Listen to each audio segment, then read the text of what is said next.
जिस कारण कभी कभी जनता को परेशानी का सामना करना पड़ता था। यहाँ के सिक्कों से जानकारी मिलती है कि अधिकांश राजाओं का धर्म वैष्णव धर्म था। हरिहर प्रथम और बुक्का प्रथम के सिक्कों पर हनुमान का, कृष्णदेव राय के सिक्कों पर वेंकटेश और बालकृष्ण का, अच्युत राय के सिक्कों पर गरुड़ का और तिरुमल के सिक्कों पर वराह के चित्र अंकित हैं। न्याय व्यवस्था। राजा सर्वोच्च न्यायाधीश होता था। विजयनगर साम्राज्य में नियमित न्यायालय होते थे जिनका संचालन कुछ न्यायिक अधिकारी जुडिशियल ऑफिसर्स करते थे। कभी कभी झगड़ों का निपटारा राज्य के अधिकारी स्थानीय संगठनों की सहायता से करते थे। अपराधियों को कठोर दंड दिया जाता था। ये दंड 4 प्रकार के थे: अर्थदंड, फाइन्स, संपत्ति का अपहरण, शारीरिक दंड और मृत्यु दंड। कुछ अपराधियों को हाथियों के पैरों के नीचे दबाकर मारने का दंड दिया जाता था। यद्यपि न्याय के क्षेत्र में कुछ अधिकारी भ्रष्ट थे, फिर भी उचित न्याय की संभावनाएं ज़्यादा थी। स्थानीय संगठनों के कारण अन्याय होने की उम्मीद काफ़ी कम थी।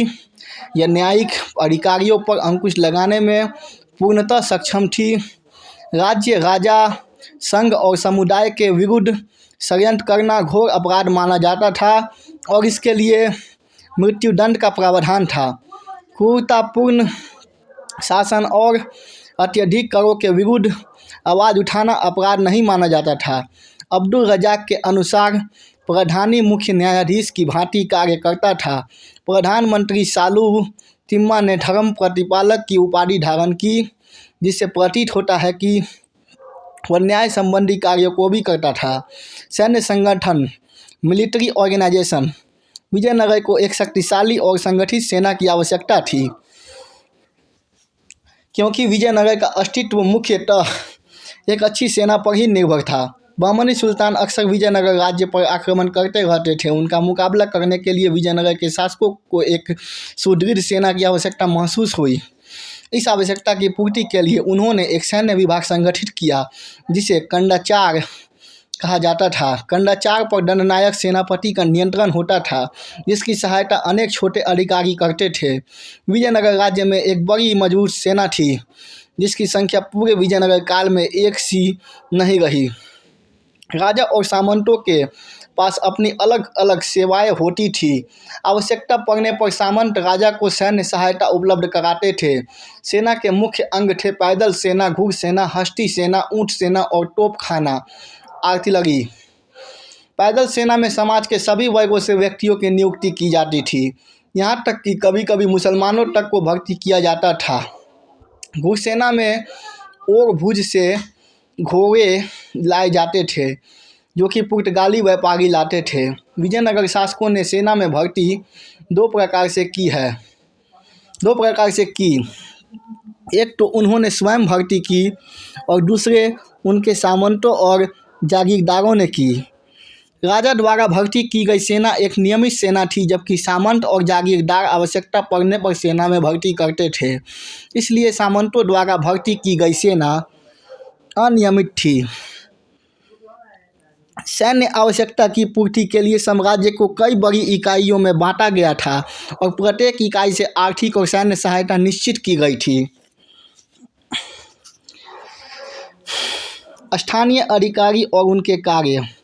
पारुपत्यागर, यह राजा या सूबेदार का स्थानीय प्रतिनिधि था और मुख्य कर संग्रहकर्ता के रूप में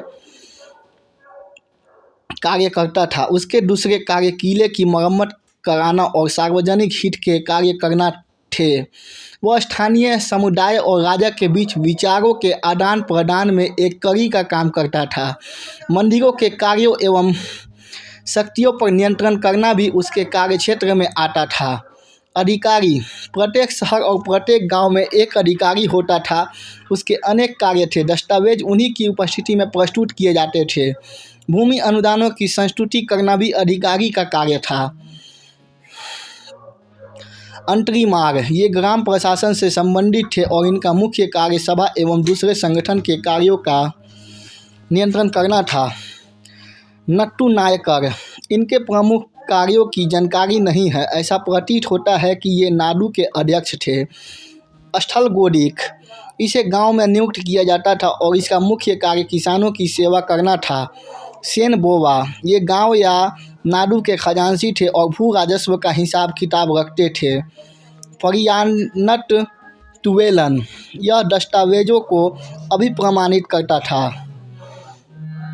ऐसा कहा जाता है कि सामंतों का वह वर्ग जो राजा को सैन्य सहायता उपलब्ध कराने के बाध्य था, राजा उसे अपनी भूमि अमरम कुछ समय के लिए देता था। इसीलिए कुछ अभिलेखों में उसे अमरनायक कहा गया है। नूनीज के अनुसार राजधानी में एक विशेष सेना थी जिसे राजा की रक्षक किंग्स गार्ड कहा जाता था, जिसमें पैदल सेना, घोड़े और हाथी होते थे। विजयनगर की सेना में ब्राह्मणों को मुख्य स्थान प्राप्त था। उन्हें किलों का रक्षक तो नियुक्त किया ही जाता था, साथ ही युद्ध क्षेत्र में उन्हें सैन्य संचालन का कार्य भी सौंपा जाता था। अनेक प्रमुख सेनापति ब्राह्मण ही थे। अनेक विदेशी यात्रियों के विवरण से ज्ञात होता है कि सैनिकों को नगद वेतन राजकोष से दिया जाता था। साम्राज्य की सुरक्षा के लिए किलों को प्रमुख स्थान दिया जाता था। किले 4 प्रकार के थे: स्थल दुर्ग, जल दुर्ग, गिरी दुर्ग, वन दुर्ग। विजय क्षेत्रों में जो नए दुर्ग बनाए जाते थे उन्हें पदय पारू कहा जाता था। विजयनगर की सेना में नौसेना भी सम्मिलित थी, परंतु इसके विकास के लिए विजयनगर के शासकों ने कोई ध्यान नहीं दिया। इसी कारण वे एक मजबूत नौसेना खड़ी नहीं कर सके। इस कारण न तो वे पुर्तगालियों को दक्षिण भारत में स्थापित होने से नहीं रोक सके और न ही समुद्री डाकुओं पर कोई नियंत्रण लगा सके। राजदूत, विजयनगर में दूसरे राज दरबारों में राजदूत भेजने की प्रथा थी। ये राजदूत अस्थायी रूप से नहीं भेजे जाते थे, बल्कि कुछ निश्चित कार्यों को करने के लिए ही भेजे जाते थे। युद्ध की घोषणा और शांति संधियां इन्हीं राजदूतों द्वारा की जाती थी। विजयनगर शासकों ने गोवा के पुर्तगाली गवर्नर के पास अनेक दूत भेजे और उनके द्वारा भेजे गए अनेक दूतों का स्वागत किया।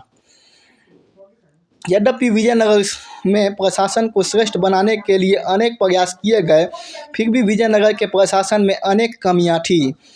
पहली कमी तो यह थी कि प्रांतीय सूबेदारों को काफ़ी स्वतंत्रता प्राप्त थी, जिसने केंद्र सरकार को कमज़ोर ही नहीं किया बल्कि साम्राज्य को विभाजित करने में भी महत्वपूर्ण भूमिका अदा की। दूसरी कमी यह थी कि व्यापार एवं वाणिज्य को बढ़ाने के लिए साम्राज्य में काफ़ी सुविधाएं मौजूद थी, फिर भी इसके विकास के लिए कोई आवश्यक कदम नहीं उठाया गया।